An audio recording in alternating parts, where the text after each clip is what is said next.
Thanks very much, Hayley. Wow, Glen, we got the toughest gig of the day, mate. Graveyard shift. There's a few benefits. What's that? First drinks. Hey, cheers. We should probably get this show on the road. We should. We're stopping people from having their drinks. Yes. I'm very excited about tonight, though. Yeah, 7 o'clock, the awards, the dinner. It's going to be great. Be there. Hope to see you all there. Mm-hmm. You got your outfit, your tuxedo, The tuxedo. Yeah, you've got your flapper dress and everything. I forgot that one. Oh. Yeah, I got it mixed up. Shall we? Yeah, let's go.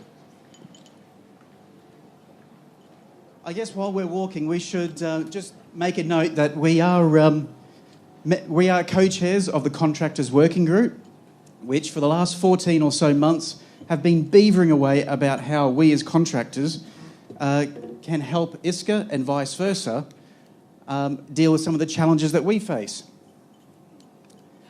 including the technical issues of beepers. Excellent. So I thought we'd just... got a bit too carried away there. But we thought we'd just introduce some of the other members of the Contractors Working Group. I know you haven't been given prior warning, but we'd like you to just stand up and say hello, a quick hello to everybody. So we've got Holly Mapson.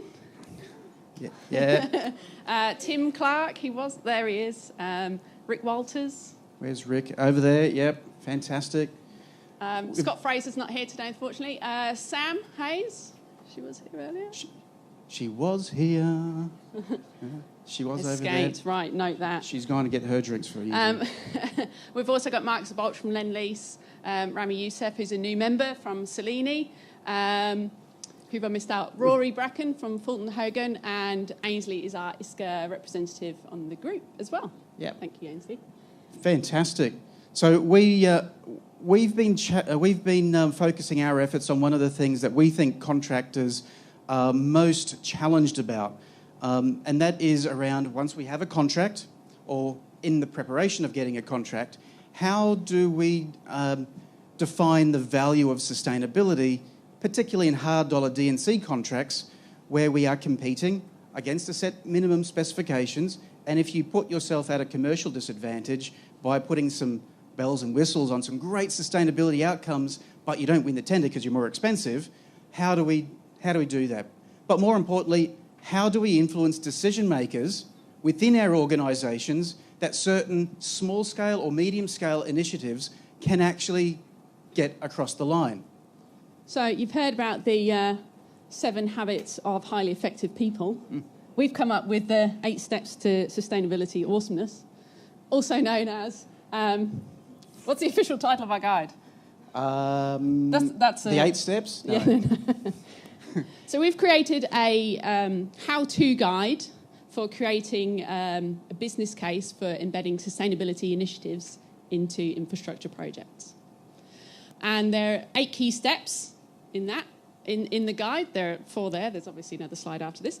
And we'll just step you briefly through those. So step 1 is defining the problem or the opportunity. So what is the need there? You know, the fundamental thing that you're trying to solve.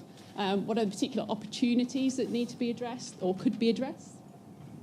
Then that moves into step 2, identifying the key stakeholders and their drivers. That's the bit of the thing that I wrote, so if you don't like it, then you can complain to me.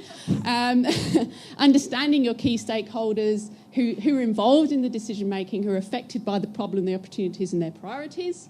Then moving into step 3, identifying the various options that are out there, defining what the options are to address that particular problem or opportunity that we've identified. Moving then into step 4, describing the impacts, which are the positive and the negative, the costs and the benefits. So identifying, describing, prioritising the tangible and the intangible impacts of the options. Step 5, assess the options. This is the hairy bit.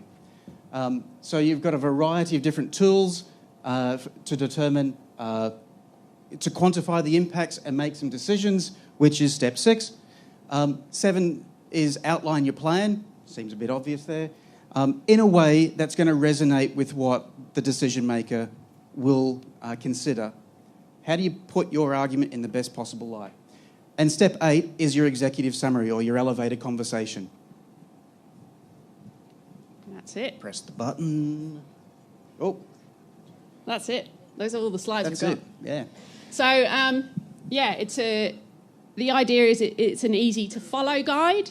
It has been peer-reviewed by members of our parent organisations, project managers, executive directors, enviro, sustainability managers. They've fed back their thoughts and ideas into the guide. So hopefully it's something that's extremely useful for you guys out there in the industry. But however, if people do have feedback, think there's something wrong, think that there's something better we can put in there, we invite you to provide feedback. I think the info@isca.com.org.au address is probably the best way to get that feedback back to us. Alternatively, contact, if you know any of the members of the working group, that's another way to get back to us as well. And accessing the guide, it will be available on the website in the resources area for members. Yeah. So I have been informed reliably by Hayley over here that the email that will get distributed later this week with all of the summary outcomes and whatnot, there will be a link to the guide and to a couple of Excel-based tools or cost-benefit tools within that email. That's right. Can you pass me my drink there, please? I think that's about it. That's it.